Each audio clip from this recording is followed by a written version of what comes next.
Bonjour les aristocrates, alors voilà comme promis une vidéo sur les boutons du pas général d'un 109 SP.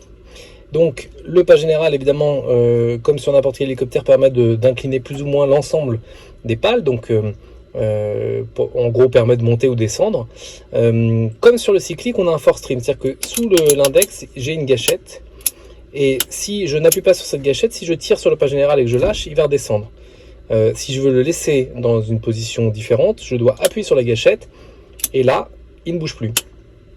Voilà, c'est exactement le même principe que ce qu'on avait vu pour le pas cyclique, donc appliqué au pas général. Et c'est très bien fait puisque ça tombe sous l'index, donc la position de la main est tout à fait naturelle. Ensuite, on a ici l'interrupteur de la flottabilité de secours. La flottabilité de secours sur le 109, c'est une option évidemment. Elle est montée sur les côtés. Et elle permet, en cas d'amérissage en mer, d'empêcher la machine de couler trop vite. Donc on vient soulever l'interrupteur. Donc là, si on fait ça, on arme la flottabilité de secours. Et pour la déclencher, on appuie sur le bouton rouge. Ensuite, on a ici les deux contrôleurs du FADEC. C'est-à-dire que c'est avec ces interrupteurs qu'on va mettre en fonction automatique ou manuelle les FADEC, donc qui gèrent les moteurs, l'équivalent des governors sur un Robinson par exemple.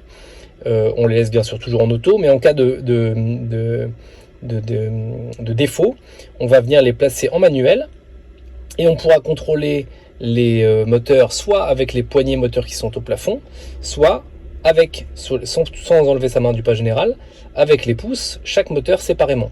Donc on pourra ajuster le torque de chaque moteur. On vole bien sûr toujours en conditions normales, en mode auto. Ici on a le phare de taxi ou d'atterrissage. Ici on a le bip trim, donc toujours comme sur le pas cyclique, ça permet de piloter l'hélicoptère à travers le pilote automatique, donc en le faisant monter ou descendre. Ici nous avons une lampe qui est rétractable et qui est sous l'hélicoptère, qui permet notamment en vol de nuit d'éclairer devant soi. Et on la sort en mettant l'interrupteur sur on, et ensuite on la dirige avec le petit chapeau chinois qui est ici, dans toutes les directions. Voilà. Ensuite nous avons ici le torque limiteur, c'est très utile, ça permet d'éviter de tirer trop fort sur les moteurs, que ce soit en utilisation normale sur deux moteurs pour éviter au décollage, par exemple pour l'atterrissage lors d'un flare, de tirer trop de puissance, ou bien en cas de panne moteur, ça évite de tirer trop fort sur le moteur restant et sur la boîte de transmission. Le go-around, ça c'est comme dans les avions de ligne, c'est-à-dire que quand on appuie là-dessus, l'hélicoptère tout seul va réappliquer les paramètres de montée, et donc il va tirer sur le pas général et va faire remonter l'hélicoptère. Donc ça c'est en cas de remise de gaz. Et le master reset, c'est ce qui permet de faire disparaître les messages d'alerte qui sont sur le tableau de bord sans appuyer sur les boutons. Donc je vous montre, par exemple, si j'active les floats, le master caution ici va s'allumer.